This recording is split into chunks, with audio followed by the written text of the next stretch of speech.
All right, so what you're about to witness right now is a reenacted, staged, serious motor vehicle accident due to alcohol and distracted driving.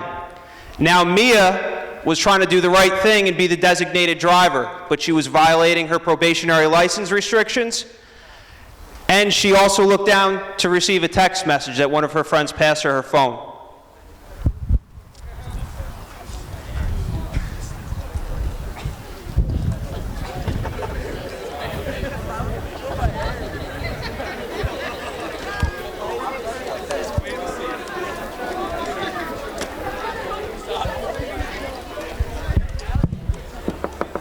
Go ahead, Mia.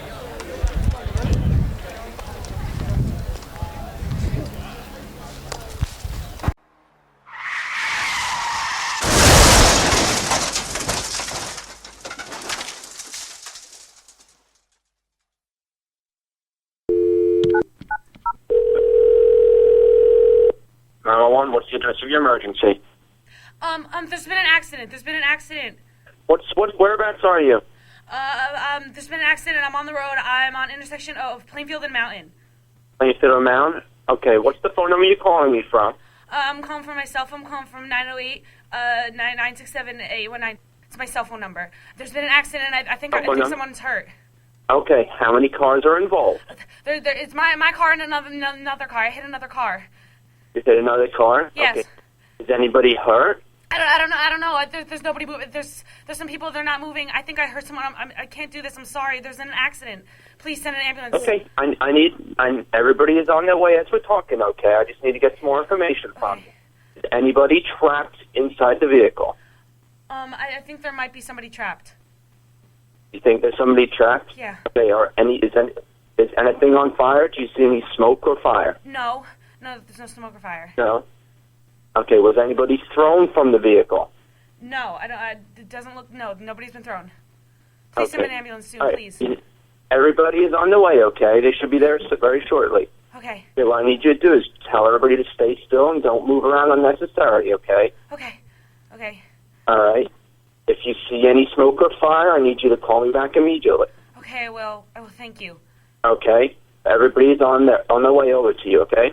Okay, thank you. Thank you very much. All right, you're welcome. If anything changes, call back on 911. Okay, I will. Thank you.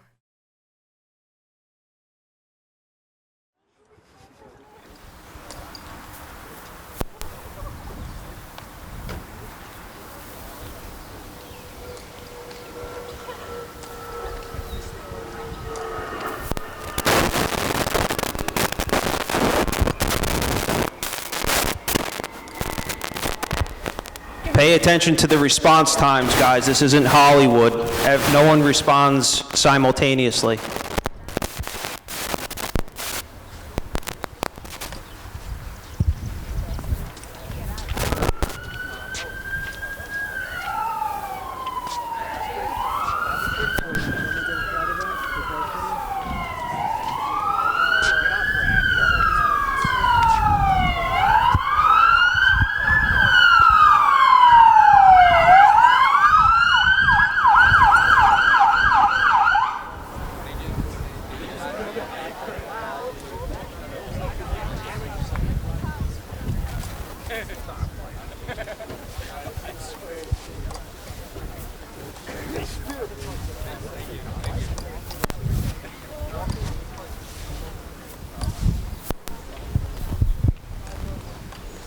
You okay? Moving.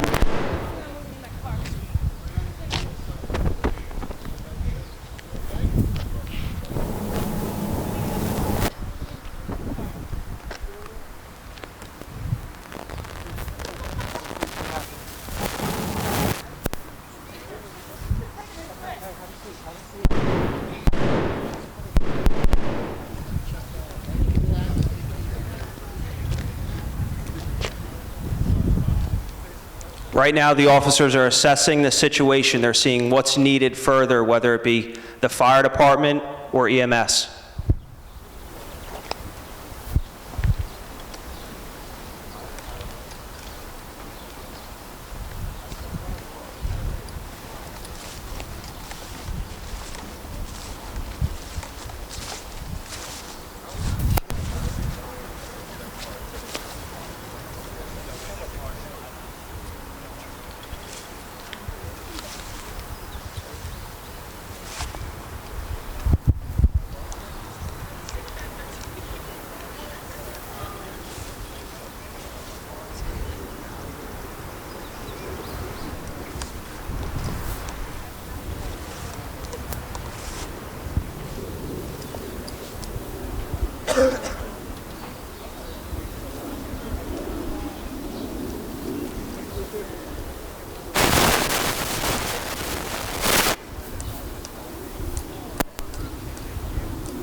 It's not working.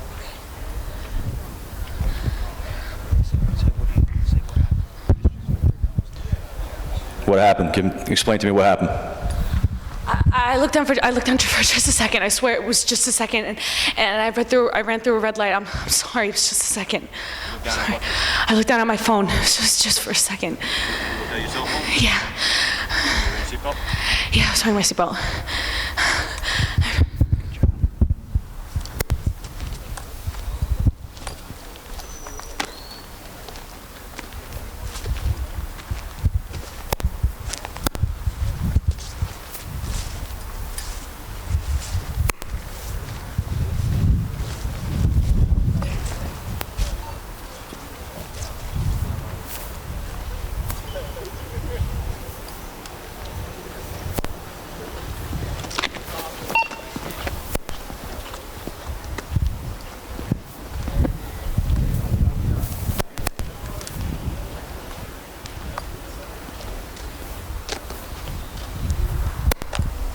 Now the officers are briefing the fire chief on what just transpired, and the fire chief is going to make the determination on if he needs his fire truck out for extrication tools or what the next step is going to be.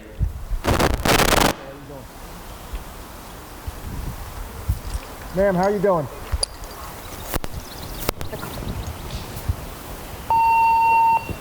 Command to all responding units, be advised, this will be a T-bone type crash. I have 3 wounded out of the vehicle. I have 2 unresponsive and trapped at this time. Set up for extrication. Squad 1, red direct.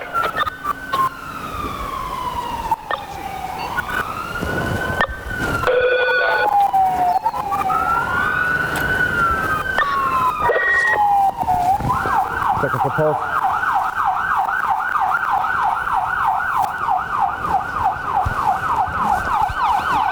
I will when the sirens stop.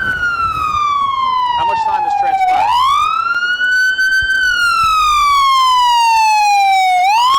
Well, no, from the start. From 2.5 minutes. No, from the start of the action, 15 minutes. Oh, yeah. Command engine 4.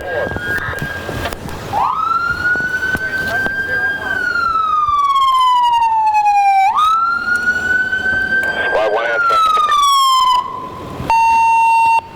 Squad 1, when you come on the scene, you're going to back up rescue 1 and stretch 1 attack line. Squad 1 direct. Okay, Scott, do you want to start triage? Squad 1.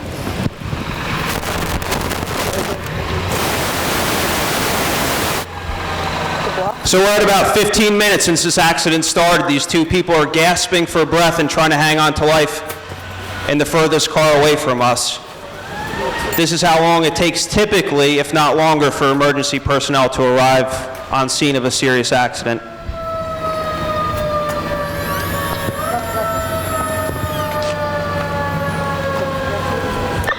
T1 down.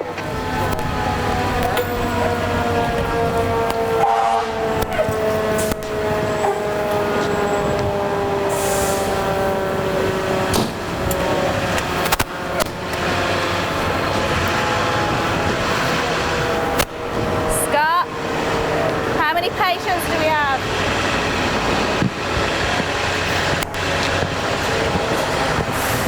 How many patients? Based on Mia's admission of guilt, her cell phone is now confiscated by the police for investigative purposes. Unresponsive over here, 2 patients. Do you want to get the back door, Scott?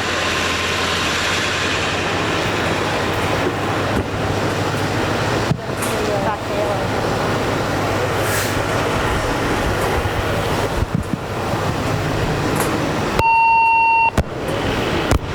Police dispatch from Governor Livingston Command on the progress report.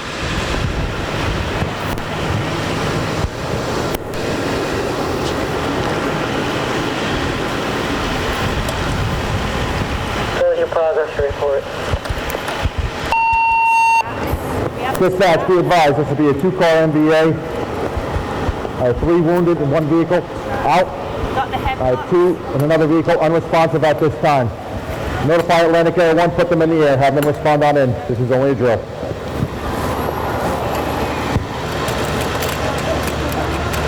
Okay,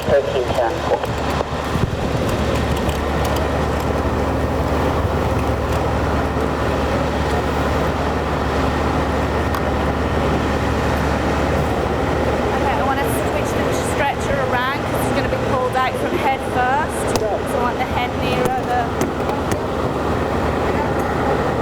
No, I don't want it any closer, but I just want to be ready. So let's, you want to turn it all over, right? Looks like that.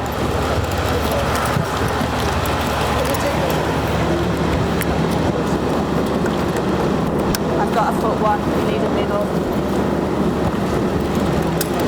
Middle.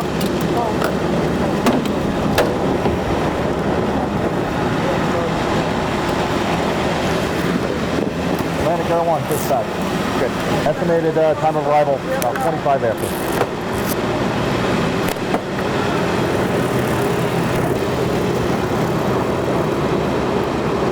We got a sheet.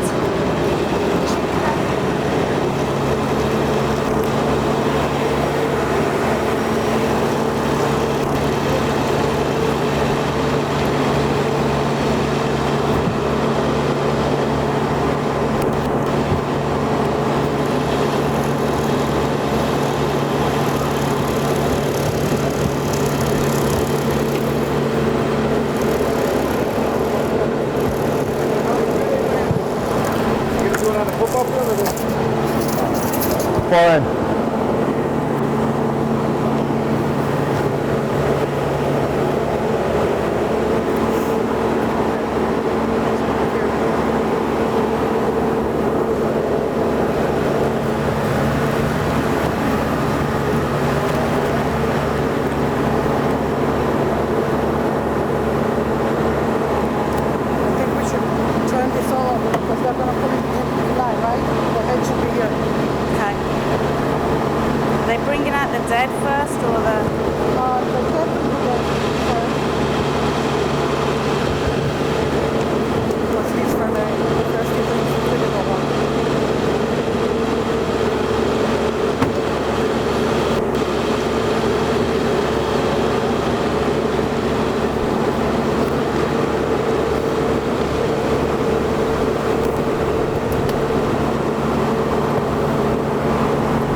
Now, this is standard procedure for the fire department to cover the victims to prevent further injury. They cover them with tarps and/or heavy blankets as well as goggles.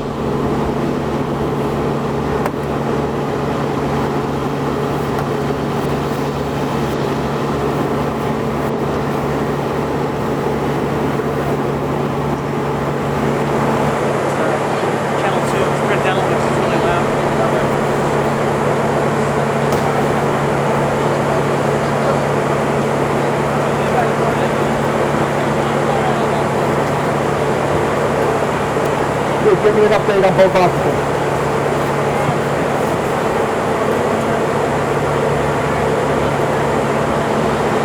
Is that on? That's on.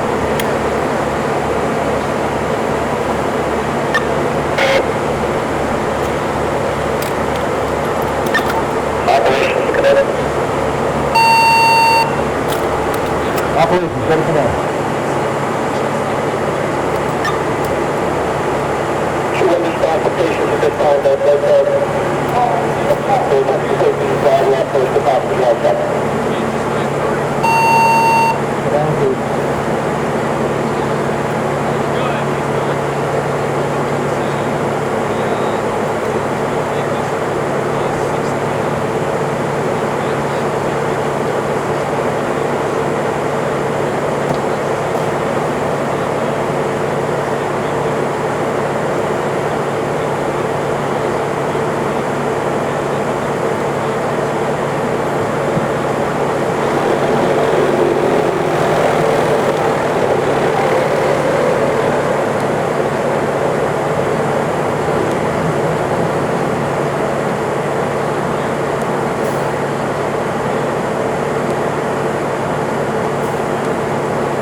This whole thing is from 1 second out of Mia's life. Just 1 second looking down at the phone and taking your eyes off the road.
So for 25 minutes since the start of this accident, the people in the car furthest away from me have received no medical treatment because the area was unsafe. Now that the fire department has removed the roof, they've now deemed the area safe, and the medical personnel can start to assess the victims.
As you can see, the medical personnel is performing CPR on Jimmy. There was a faint pulse on him. Had they been able to get to him sooner, maybe they could have brought him back faster.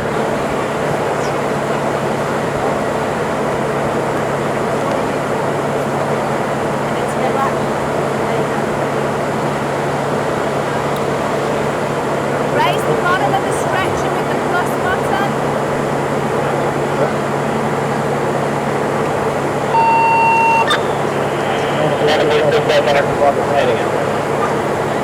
That's good.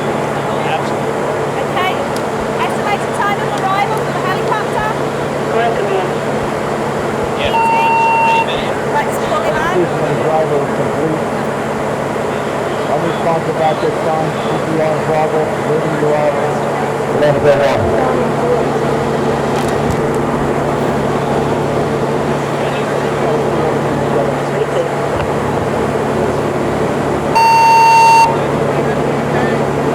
Also be advised. Passenger critical at this time.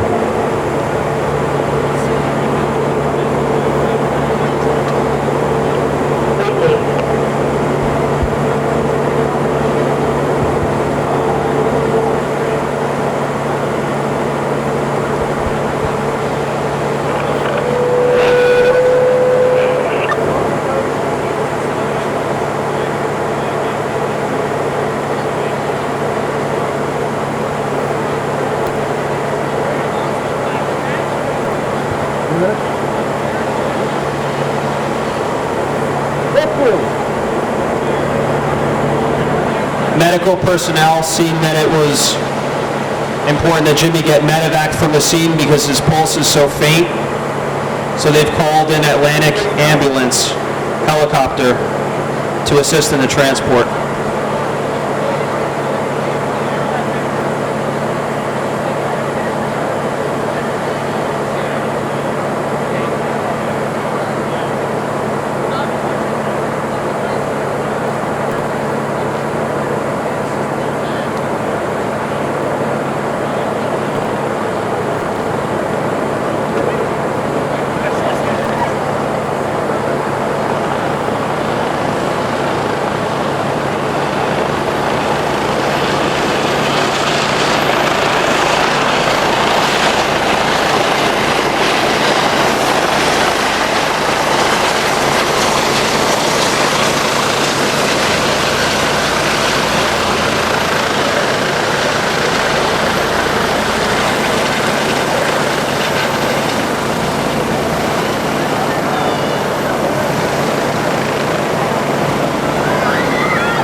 Notice the passenger in the red car is deceased.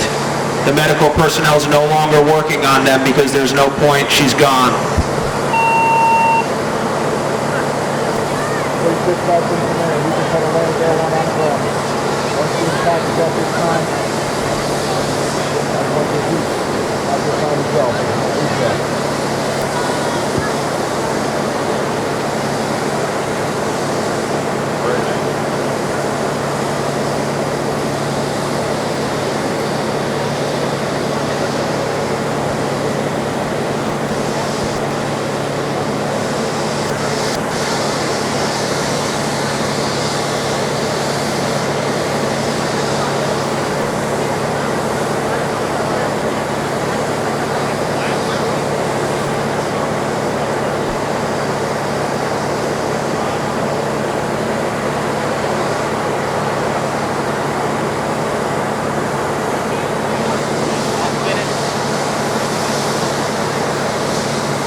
Guys, bring your attention back towards the accident scene.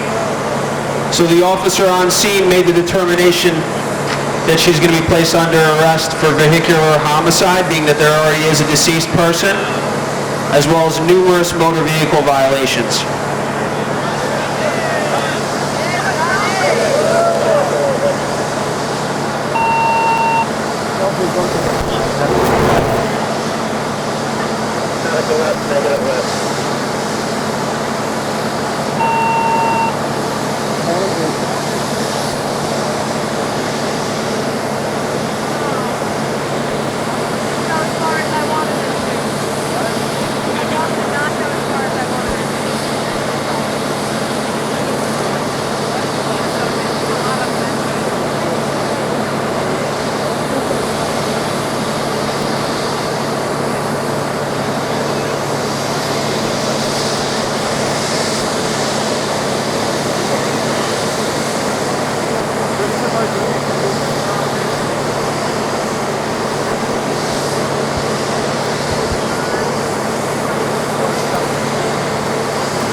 Medical personnel is still assessing Jimmy's vitals at this point. They're determining on if they're going to transport or not.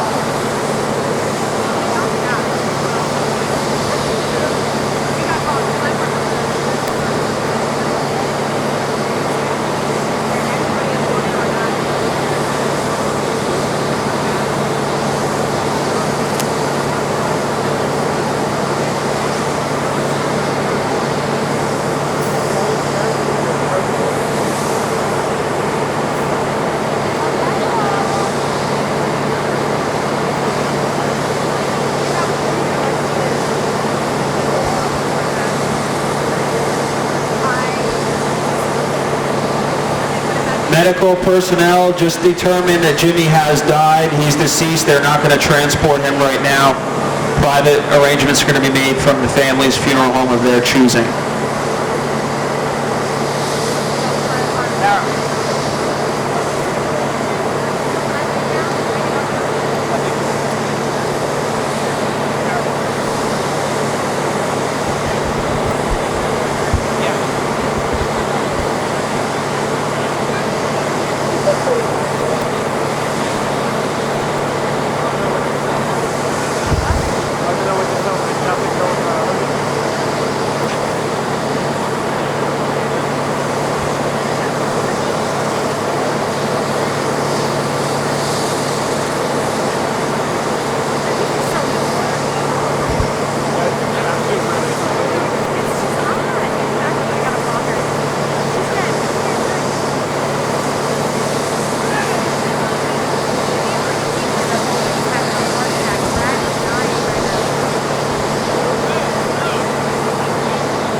So for those that don't know me, my name is Detective Sean Bendick with the Mountainside Police Department. I've been at the Mountainside Police Department for about 7 years now, 6.5 of which was done in the patrol division, where I would respond to motor vehicle accidents just like the one we witnessed outside. The hardest thing that I ever had to do in my life, both professionally and personally, was to respond to a motor vehicle accident like that and then have to go into someone's home and tell them that a loved one had died due to alcohol and distracted driving. It was the hardest thing that I ever had to do in my life, and I pray that I don't have to do it again, and I hope that it doesn't affect anyone in this room like it has me. So in the accident, our main character, Mia, made some extremely irresponsible decisions. More importantly, she made some very selfish decisions because it wasn't all about her, and it's not all about each one of you. As you sit in these seats today, I want you to think about who helped you get here. Your parents, your classmates, your friends, your family, your coaches, your teachers, Mr. McKinney, Mr. Canigallo, Mrs. Oliveira, Mr. Seeger. You have a responsibility to those people to make safe and responsible decisions, and more importantly, you have a responsibility to yourselves. You guys have earned it. Now, on behalf of Chief Atanasio of the Mountainside Police Department, as well as Chief DePasquale of the Berkeley Heights Police Department, we want to congratulate each and every one of you on how far you've come. We know it's been a long road, and our hats go off to you. We're behind you guys 100%. We also know that this time of year is a call for celebration, rightfully so. But that celebration must be done responsibly. With that, also, the Mountainside Police and the Berkeley Heights Police Department have zero tolerance policies on underage possession of alcohol, underage consumption of alcohol, driving while intoxicated, whether it be alcohol and or drugs, distracted driving, as well as violation of your probationary license restrictions. So with that, we're going to now see the video of the aftermath of Mia and how it affects her for the next days, weeks, and ultimately the rest of her life, decades, as well as her victims. Thank you. All right, this is the matter of the sentencing of Tara Nixon to a guilty verdict of death by auto in violation of New Jersey Statute 2C:11-5. State your name, please. Tara Nixon. Ms. Nixon, you realize that you've been found guilty by a jury of your peers to the second-degree crime of death by auto. Is that true? Yes, sir. And throughout the trial in this matter, you were represented by counsel, and you continue to be represented by counsel to this day. Is that true? Yes. And do you agree that your trial was fair and that the counsel represented you in a professional and proper manner? Yes, sir.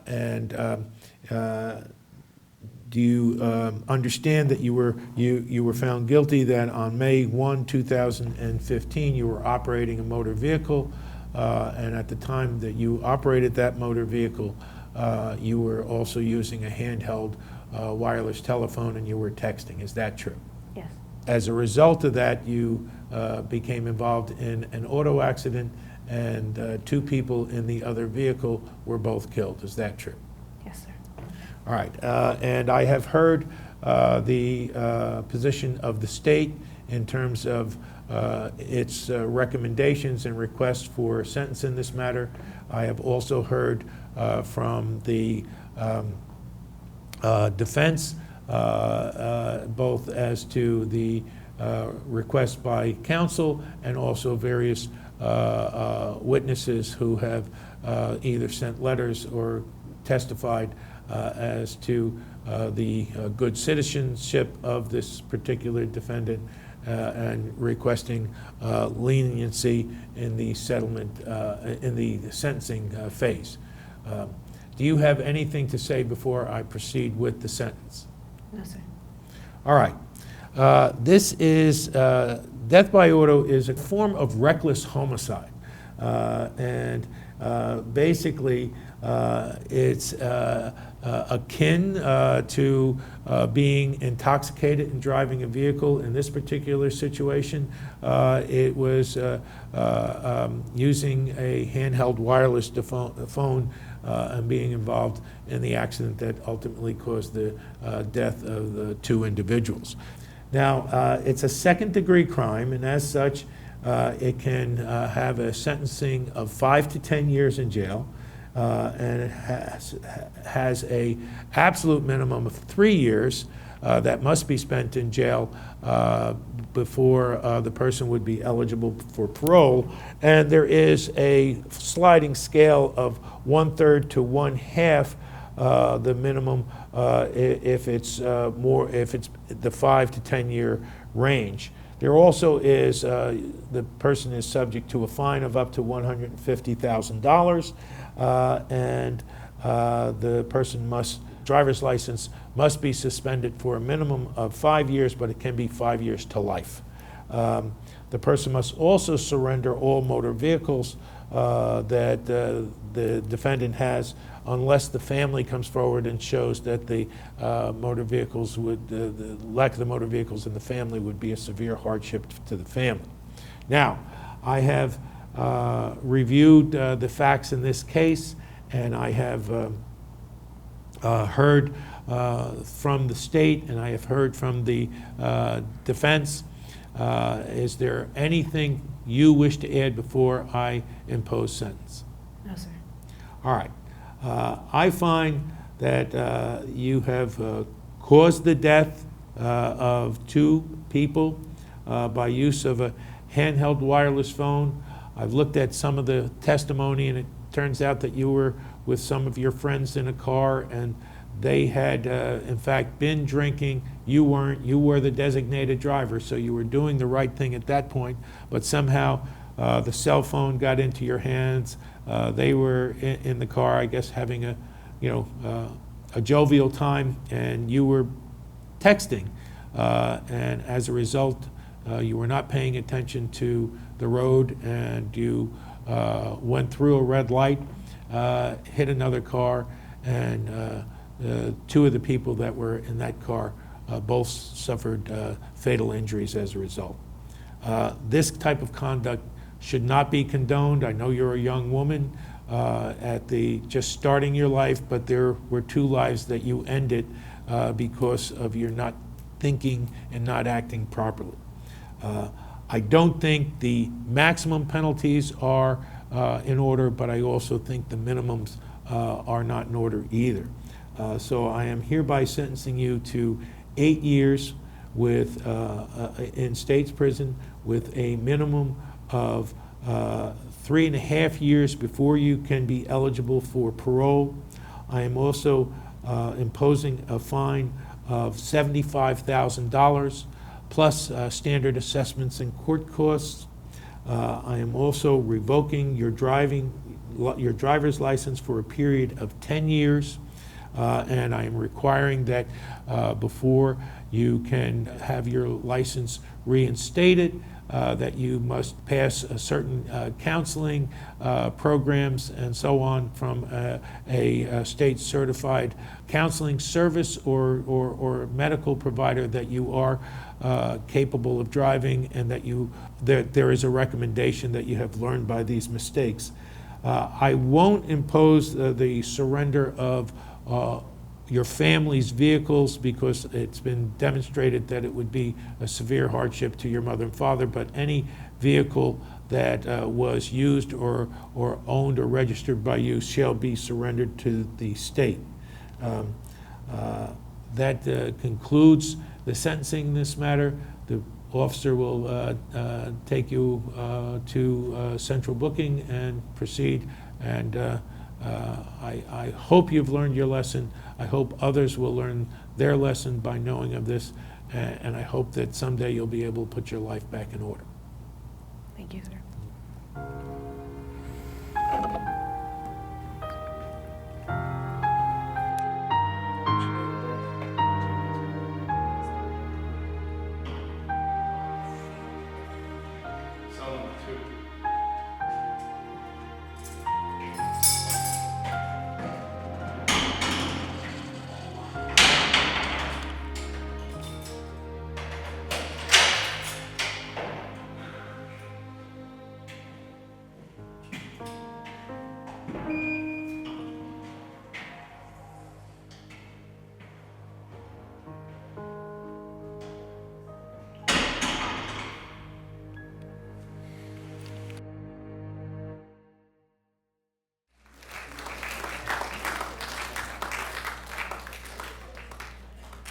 At this time, we'd like to welcome Miss Maria Estevez.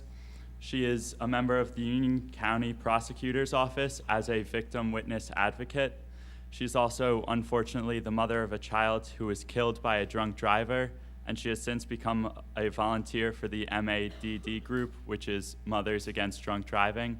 So would you please join me in welcoming Miss Maria Estevez.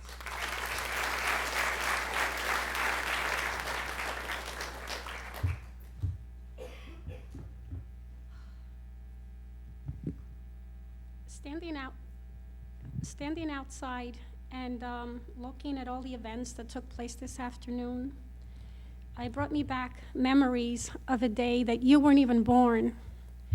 April 20th of 1991. It was a beautiful day in April. It was a Saturday. And I woke up that morning, thank you. I woke up that morning as the mother of 3 children. My son was 11, my middle daughter was 8.5, and my younger daughter was 4. And that particular day, I told the children the night before that we were gonna go to a bank and open up a savings account for them. So when they got up, they knew that we had this to do. So they got dressed, they ate breakfast. Then we got in the car and we went to the bank. The story that I'm gonna tell you is about the middle child. Her name was Rosemary. We called her Rosie, the 8.5-year-old. She was a 3rd grader. When we were at the bank, the children gave the bank manager the money that they had saved, which was like, Rosie had $22, the others had about the same amount of money. And if you could imagine how happy these kids were, to sign their name on a card, the signature card. The little one, she was printing her name, and she used to do her D's and B's reversed. So I signed her name on that signature card. But Rosie was happy that she was able to sign her name. And if you knew this little girl, she had the prettiest handwriting, both in print and longhand. And she was really happy. So after that was done, we went and had lunch, and we went and did some shopping, and before you know it, it's now time to go home. It's late in the afternoon. It was around maybe 5:30, 5:45. As my husband was getting close to the house, we had to do a quick right and then a quick left to get into our street.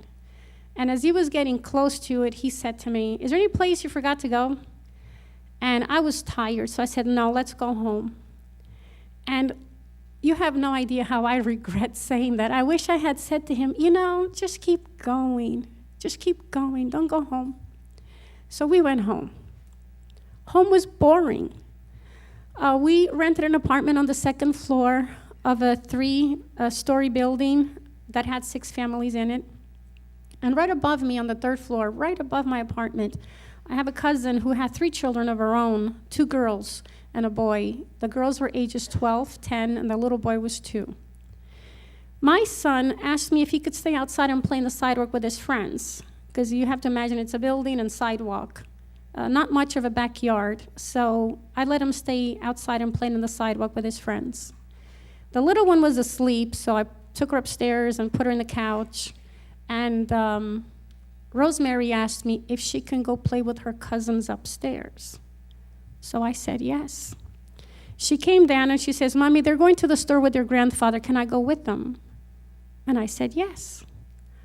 I watched her walk down the steps. When she got to the door, I called out her name. I said, "Rosie." She looked up and she said, "What, Mommy?" And I said, "Be careful. This is what we say to you, be careful." I still remember how she looked. She was happy. I watched her leave. I went back inside and I sat on the couch next to the little one who was still asleep. My husband was next door talking to the neighbor. Less than 10 minutes later, there was like a rapid knocking on my door, so I thought maybe it was one of the kids. But it was actually the father of the other children that she went with to the store. I opened the door and he said, "You have to come quickly. Rosie was just killed by Rosie was just hit by a car." So I grabbed my coat, I grabbed my wallet, and I closed the door, leaving the little one asleep. And I didn't even remember to knock next door, to tell my husband that our daughter was hit by a car. I ran down the stairs out the door. I didn't stop running until I got to the intersection. It was 2.5 blocks away from the house. I saw her. She was laying down on the ground. I didn't see the other children or my uncle, but I saw her. I was running directly towards her. And when I got close enough, these two ladies, there was a whole bunch of people there. And these two ladies who were friends of mine, they each grabbed my arms, and they weren't letting me go. So I started to yell at them to let me go. I wanted to go near her. It caught the attention of the two police officers that were there. And one of them walked up to me and asked me who I was. He said, "Who are you?" And I answered, "I am that little girl's mother." And he said to me, "She's alive. I need to ask you some questions." So he positioned himself in a way that I would be facing him, and I was not looking at her.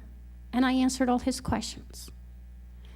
When he was done, 2 ambulances had arrived. And this is the first time that I saw my uncle.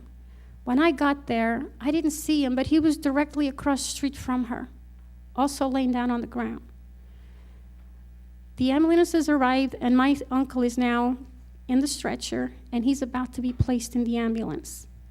And he's on my right, a foot away from me on my right, and I'm looking down at him, and you have to imagine how he looked.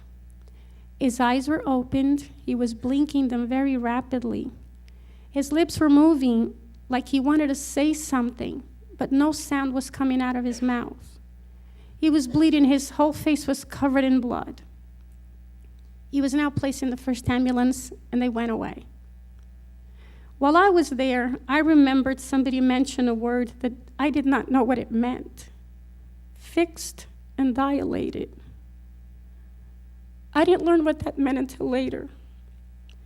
So now they're working on my daughter, and when they're ready to put her in the ambulance, one of the medics walked up to me and asked me if I would go in the ambulance with her. And I saw my husband. He was running. And I told her, "That's her father. He's going to go with her." So instead of going in the ambulance, the police officer put my husband in the squad car, and they left. They went to my closest trauma center. I'm from Elizabeth, so my closest trauma center is UMDNJ in Newark. Then the officers that were there were asking people questions. And I remember people, talking to these officers, and I thought to myself, you have to go home. You still have 2 kids there, and then you have to get to the hospital. So I took off running back home. When I got home, there was lots of relatives there, and I asked them to watch my 2 children. I grabbed the keys to my car, and then when I got to my car, I remembered, I don't know how to get to the hospital. I don't even know the name. The guy that my husband had been talking to, he saw the confusion in my face, and he walked up to me, and he said, "Come on, get in my car. I'll drive you there." So he drove me to Newark.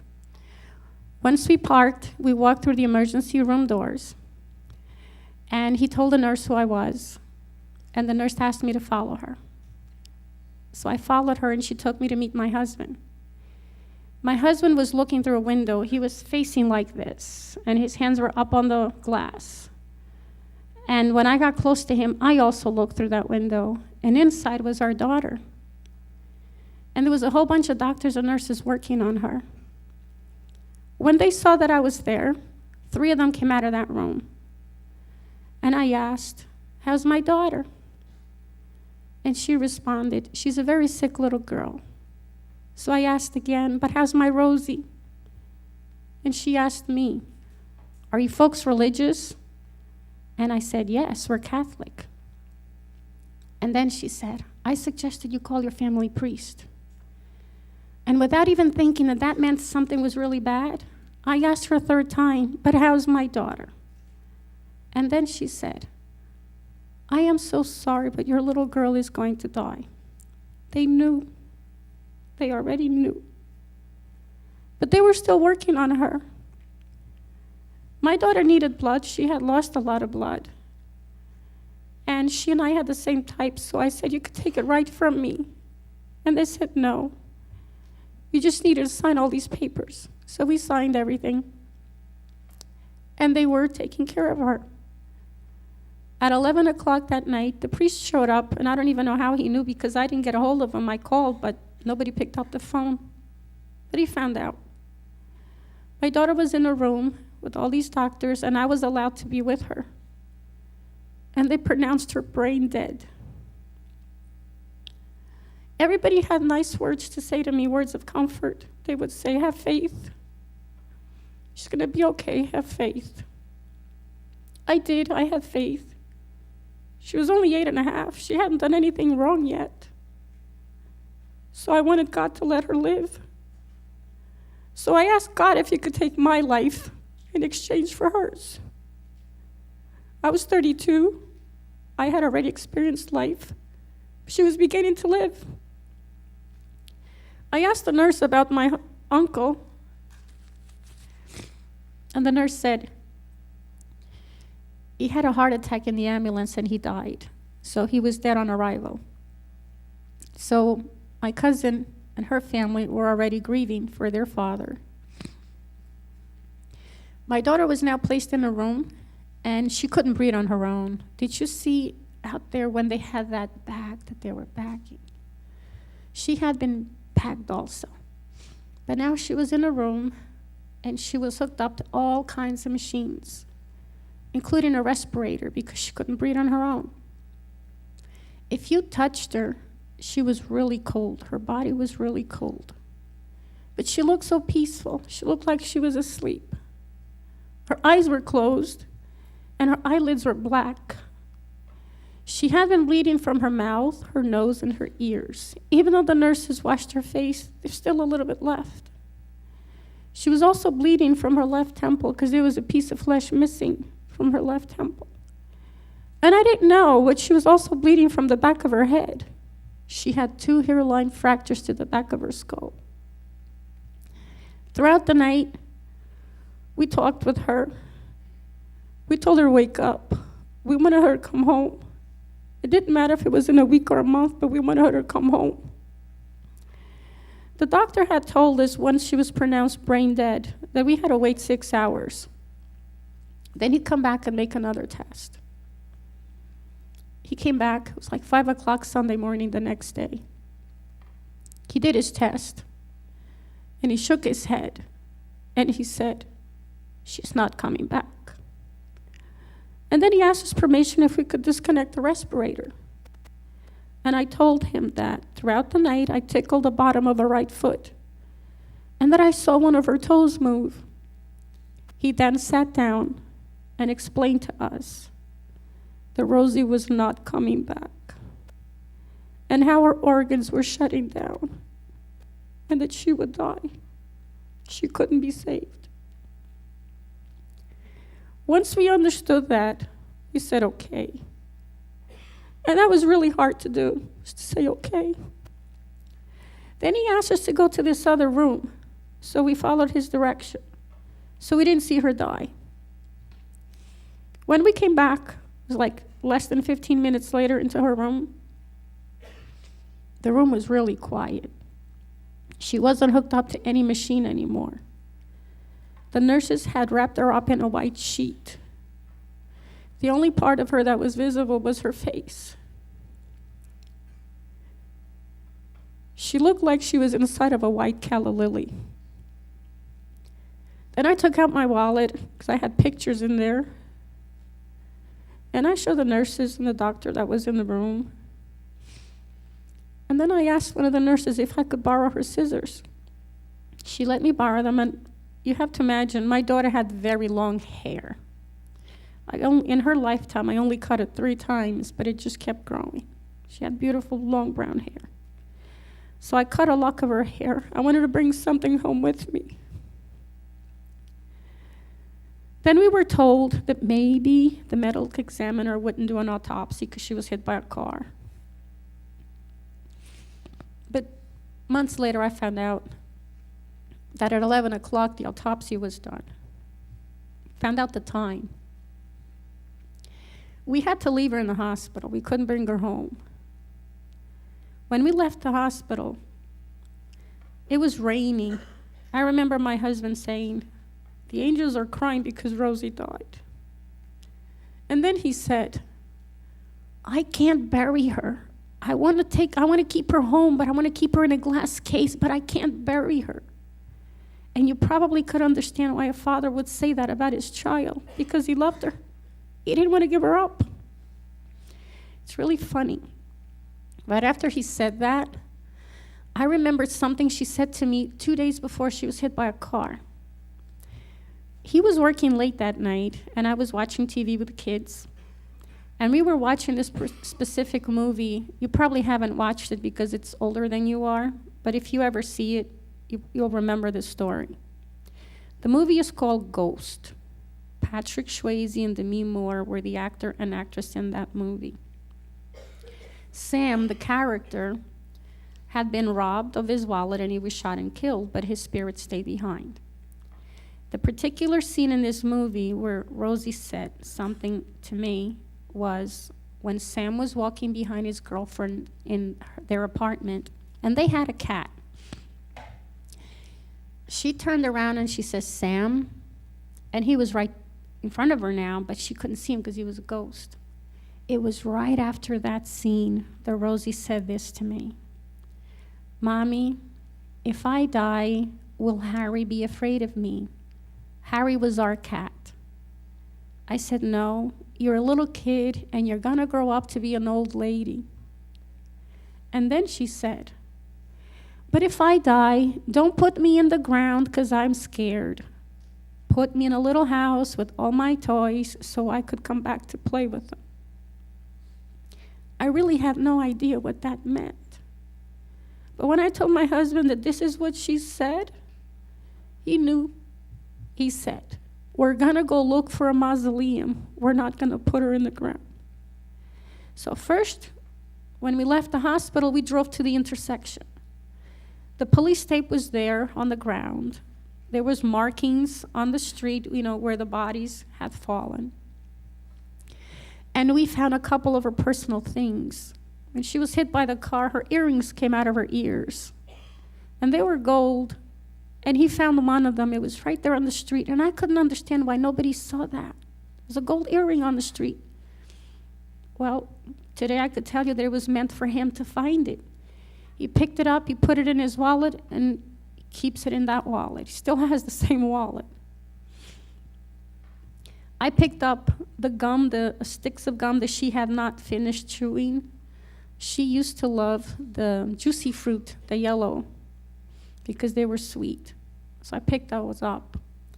The brownie Girl Scout badges that she had earned the night before fell off her pocket. I picked them up too, took them home, washed them, took away the dirt, and sewed them in her sash. Then I went into the closet. I had to pick the dress that she was going to be wearing. That was really difficult. My cousins already had spoken to a funeral director, so we decided to have both of them at the same place. So we went to the funeral home, to the basement where they have caskets, and we picked the one that we could afford. We picked one that was completely opened, with pink interior and embroidered flowers. The outside, the color was like a shimmering gray, silvery gray. And then we told the funeral director, as soon as he had her body, to give us a call, because I wanted to dress her. It would be the last time I would dress her. He permitted me to do that, so he called me. I took the bag with the clothes. And when we got there, he said to me, I need you to give me the bag, because there's something that I have to do first. So I gave him the bag, and when he came out, he said, okay, you could come back. He had put in her undergarments, and she was already inside the casket that we had picked. The reason why he didn't want me to put her undergarments is because an autopsy had been done, and he wanted to spare me the pain. But I'm a mother. When I picked up her head so I could comb her hair, I felt it, and then I peeked. Again, she looked like she was asleep, but she was dead. The day of her funeral was very sad. When I saw them close the casket for the last time, I had kissed her. And then I saw them close the casket.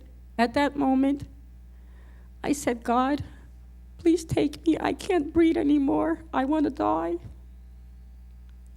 Even though I had 2 children that needed me, my heart was in so much pain that I wanted to be with her. I had never died. I didn't know what would happen. Did she make it to God? Did she make it to the light? My mind was wondering. I wanted to be with her to protect her, if necessary. God is good. He knows what he does. So now we're in front of the church. And at that time, I had 4 brothers, and my husband had 4 brothers, so her 8 uncles were carrying her casket. And the car that I was in was right in front of the church, parked. My husband was out with my son, and my younger daughter wanted to get out, but I couldn't move. I didn't have the strength to get up and get out. So he kept saying, come on, you gotta get out. We can't miss this. We gotta get inside. So I started to get loud because I told him, I can't. I don't like confrontation or anything. So I made an effort, and I stepped out of the car. As soon as I stepped out of the car, I smelled this very beautiful scent. And I knew in my heart that was her. She was there. And she was giving me the strength that I needed to go through the service. And I hope that you could believe me, because this is my personal experience. I kept smelling that scent for the next 5 years. She's now been dead 24. I'm privileged because I was able to smell her. But I guess I needed all that time to wish not to die anymore. I had to give her back. I had to give her up. I couldn't keep her. She was dead. It's been the most difficult experience of my life, was losing her. The driver of the car was not a bad person. He was a father himself. He was young. He was 42 years old. He had a wife and 4 children. The youngest one was still in high school. His older son was getting married, a young man in his early 20s. He became a father when he was young himself. That's why his son was in his early 20s. And that particular Saturday, he decided that he was going to look for a place to have a bachelor party for him. So he was out there looking for the best place with the best price, which is something, we would do for our children. Because something bad happened, the police did an investigation, and the prosecutor's office did their investigation, and I could tell you the story. He had been to 3 restaurants, and he was on his way to the 4th when he came upon 4 people crossing the street. He was driving too fast, and he hit them. My uncle and my daughter went through the air 72 feet, and they hit the ground. She went to the right side of the street, and my uncle went to the left side. He continued to drive for another 72 feet, and then he came to a full stop. My uncle's body hit the windshield of his car, right in front of the driver, because it was like indented in, but it was still intact. It was like spidered broken, but it was still intact. The right front fender had a dent, because that's where it hit my daughter. The other 2 children, they survived the crash. They were not injured. Thank God. He was placed under arrest, and 2.5 hours later, the police did the breathalyzer, and he was positive on alcohol. His BAC was 0.10. He was legally intoxicated under the law. He spent 2 nights in the county jail. Monday morning, his wife came to the municipal court in Elizabeth, and she paid $25,000 bail, and he went home. When the police and the prosecutor's office had the investigation ready, they presented the case to the grand jury, and then he was indicted. At that point, his bail went up to $100,000. He had another hearing. So his wife still come up with a difference, and he was still home on bail. He was then offered a plea offer to go to prison, but he didn't like the numbers, so he rejected the plea offer. So the prosecutor had to prepare for a trial.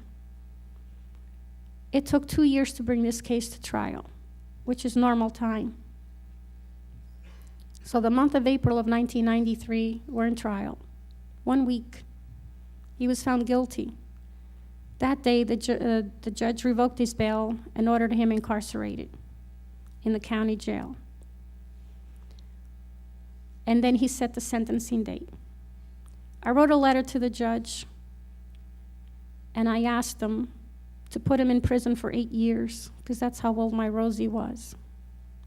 I also told the judge that, see, this I'm going to share with you because in case you're ever in a situation where you need to say something comforting, that you don't use the line, she was at the wrong place at the wrong time. A lot of people use that. I just don't think it's proper, because I don't think she was at the wrong place. I think that the driver made a bad choice. He drove his car after drinking. He was in a mission to get some information for his family. He should have not drank alcohol. Water would have been the best thing. But he did drink the alcohol. So the other thing was that it was her destiny, or that God loved her more. So I actually wrote on the letter, if you think that it was her destiny, then you can't put him in prison. But you have to. The judge sentenced him to 7 years for each victim. He had a clean record. He had never been arrested for anything. The judge said the word concurrent, which means 7 plus 7 is still 7. If he had said the word consecutive, it would have been 14 years. Out of the 7 years, I was told that he would have to do 2/3. But in reality, 9 months later, when I called the county jail to find out if he was still there or where he was, the officers didn't know, but they gave me a number to call, so I called it. Found out that he was at Mid-State Correctional Facility. So when I called the prison, I found out that he was already eligible to be released, and this was 9 months later. So I panicked, and I called the prosecutor's office. And they calmed me down, and they said, Maria, you can have a hearing with the State Parole Board. So I did. I met with the State Parole Board members, and I begged them not to let him out, and it worked. A year later, he had another hearing, but now I had more experience. I still begged them, please don't let him out. It's still not enough time. And it worked. He ended up serving 4 years and 8 months. He maxed out on good behavior. But that was still a long time, 4 years and 8 months. I saw him 6 months later. He didn't see me, but I saw him at a festival. But one of his daughters who was walking with him, somebody in the family had a baby because he was carrying the diaper bag. She and I made eye contact, but we didn't stop. She kept going as I kept going. My husband and my 2 children were with me. And I didn't tell my husband that across the street he was walking with his family. I waited 2 blocks to tell him. And my husband, his knees went down on the ground, and he said, why can't she come home too? But once we lose you, and through death, you can't come back. You just can't come back. This has been the saddest experience of my life, and I'm sharing it with you. Because you have to remember that these things happen, and it doesn't just happen to the neighbor. Sometimes it happens to us too. Your school, you have 2 police departments that got together. You have the EMTs, and you have the helicopter. All these professional individuals got together to give you this scene today so you could remember. Our lives are fragile because we are human beings. And we can lose our life in a split second through a bad choice. Your prom, your graduation is coming, the summer is coming, and then in September or August, some of you will be going away, out of state to college. Some of you will stay local. You're young adults now. You make choices on your own. Your parents don't tell you how to dress up anymore because you make those decisions. Nobody can tell you what to eat or not to eat because you make those decisions. I don't know if any one of you owns a car. In my family, after I lost my daughter, I wanted to have another baby. And I was hoping that God would give me a girl, and he gave me a boy. He's now 21. And because I was still young enough, I said, well, I can still do it again, and maybe God will give me the girl that I want. Not to replace Rosie, I just wanted to have another little girl.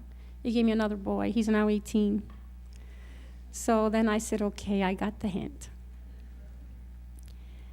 And I feel like I have two different families, but I have to tell you that because they lived, through my experience, they never met their sister, but they know of her. They grew up to be good kids making good decisions, and I'm hoping that they continue. So I'm hoping, because you now have the experience of what you saw out there, and this sad story that I told you, that should you ever be in a position where you know that the circumstances or where you are is not safe, follow your heart and walk away. Make sure that your cell phones have batteries so you can make a call to home or some adult that can come and pick you up. Do not get in a car with a friend that you know has been either drinking or smoking marijuana or doing some sort of drug that will impair them. Because passengers, as you saw in the crash, sometimes die also. If you are the driver, everyone in your car is your responsibility. So watch your speed, don't speed. Tell your passengers in the back seat to wear their seatbelts. Just a week ago, we had the death of the mathematician whose movie is out there, The Brilliant Mind. All over the newspaper, they weren't wearing their seatbelts. You have to wear your seatbelts. Don't speed yet because you're novices. You haven't had the experience that us adults have in driving. There's so many choices you have to make, but try to remember them and apply them at the moment that you mostly need them so you could stay alive. When you go to college, don't be influenced by your roommate if they're doing something bad. Be your own person, because you know who you are. When you look in the mirror every morning or throughout the day, that's who you are. If you look around the room, there are no two people in this room that look exactly alike. We're all different, but we share that we are human and that we are fragile, and there's no guarantees that I will make it back to work today, and I have a passenger with me that needs to go back because our car's at work. But by the grace of God, I will make it back to work and then home to my family. And you too will make it home. When you're home tonight, I don't know if you're used to doing it or not, I ask you, just go to both of your parents and give them each a hug and a kiss and tell them you love them. We don't hear that often enough from you at your age. But just because of the whole day that took place in this school today, you do that. They have no idea what you want, because you usually say, you're being so nice, what do you want from me? No, it's just because you love them. Your parents invest a lot of money in you. Your college is not cheap. Take it from me, I have one in college, and in September I'll have two. We invest a lot of love in you and a lot of money, but the money doesn't matter. It's the love that we have invested in you. We want you to be better than we are. We want you safe. We don't want your name to be in a stone or in a newspaper. We want to read about you because you did something great. You helped someone. My daughter is gone. She's only a memory that I will carry in my heart until my day comes. I have learned to live with this broken heart, but it is broken. It can never, ever go back to the normal way that it was before that day.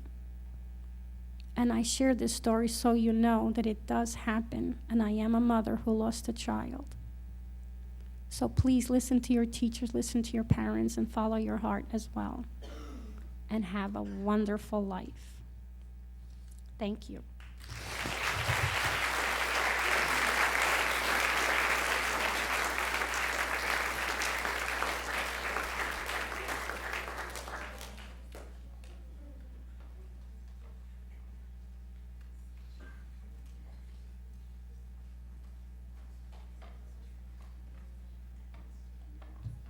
you very much. That was just an amazing story, and we're so sorry for your loss, but really, really appreciate you coming here and sharing that story with us.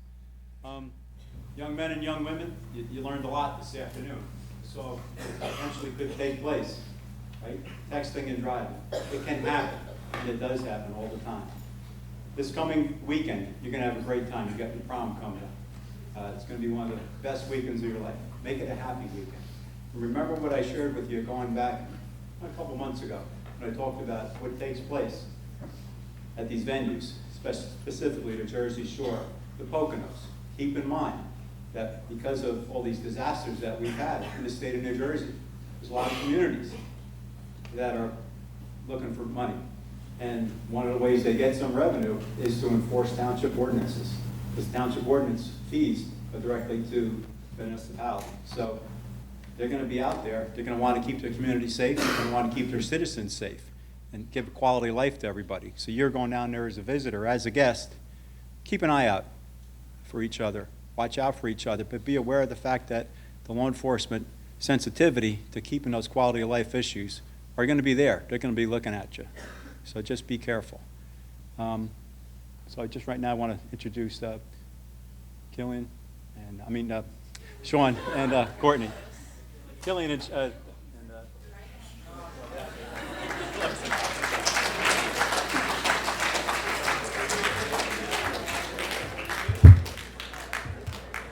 To clarify, I am Josh and not Killian. Can we have another round of applause for Ms. Estevez for being so brave and sharing her story?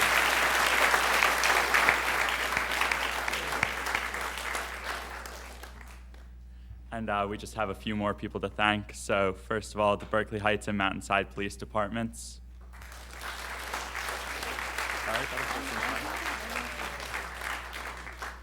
The Berkeley Heights First Aid Squad and the Fire Department.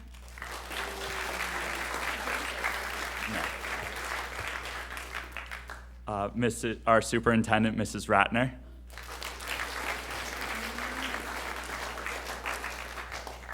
The Mountainside Municipal Court Judge, James DeRose.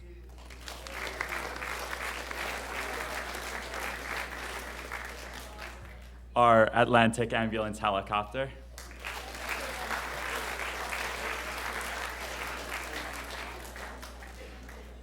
Mr. McKinney.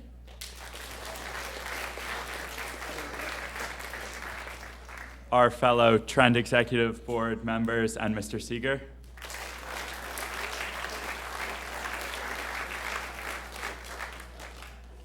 And last but not least, Mr. Voorhees and the GLTV crew.